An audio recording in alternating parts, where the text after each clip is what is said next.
আসসালামু আলাইকুম, সবাই কেমন আছেন? দেখেন তো এই ডাটাগুলো চিনেন কিনা। অনেকেই চিনবেন, অনেকেই চিনবেন না, কারণ এগুলো আসলে সব অঞ্চলে হয় না। কিছু কিছু অঞ্চল বিশেষে এই ডাটাগুলো হয়ে থাকে। এগুলোকে কাটোয়া ডাটা বলা হয়। এই ডাটাগুলো খুব মিষ্টি স্বাদের, একদম পাকা মিষ্টি কুমড়া যেরকম মিষ্টি, এই ডাটাগুলো ঠিক ওরকম মিষ্টি হয়ে থাকে। আর এই ডাটাগুলো এই যে চিংড়ি মাছ এবং কাঁঠাল বিচি দিয়ে রান্না করলে খুবই মজা লাগে। এই রান্নাটা আমার শাশুড়ি করে থাকেন, উনি আসলে খুবই ভালো রান্না করেন, এটা আমার খুব পছন্দের। আজকে আমি ট্রাই করছি। এই যে ডাটাগুলো কাটা হয়ে গেছে, আজকে প্রথমবারের মতো এগুলো আমি রান্না করব। এজন্য দিয়ে দিলাম কড়াইতে একটু তেল। আমি প্রত্যেক তরকারিতে একটু তেল কম খাওয়ার চেষ্টা করি। এখানে দিয়ে দিচ্ছি পেঁয়াজ এবং রসুন বাটা। এগুলো একটু ভালো করে ভেজে নিয়ে নেব।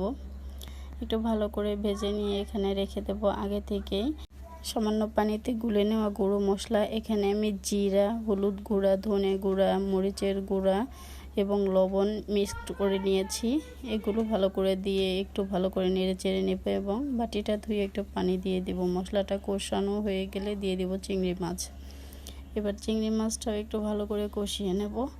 দিয়ে দেব কয়েক ফালি কাঁচামরিচ আর দিয়ে দেব কিছুক্ষণ পর কাঁঠাল বিচিগুলো ধুয়ে বেছে একটু পরিষ্কার করে নিয়েছি, এজন্য এত সুন্দর সাদা হয়েছে। এবার এগুলো বেশ খানিকক্ষণ কষিয়ে নেব। এগুলো ভালো করে কষিয়ে নেওয়ার পর সামান্য পানি দেব যেন কাঁঠাল বিচিটা মিডিয়াম সিদ্ধ হয়ে যায়। তারপর এখানে অ্যাড করে দেব কেটে ধুয়ে রাখা ডাটাগুলো।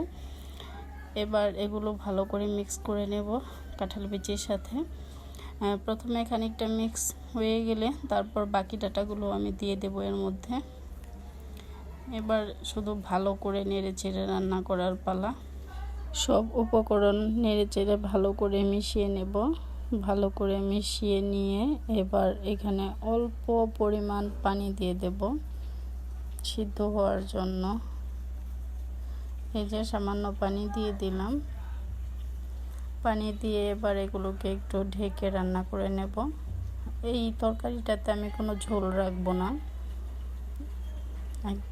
একদম মাখা মাখা হবে।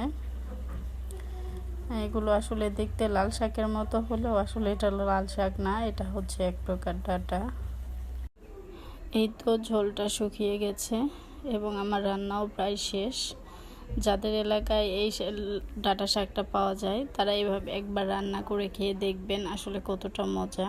আসলে অনেক মজার হয়। একটু চেক করে দেখলাম সিদ্ধ হয়েছে কিনা। হ্যাঁ, ঠিকঠাক মতো সিদ্ধ হয়েছে এবং রান্নাটাও শেষ।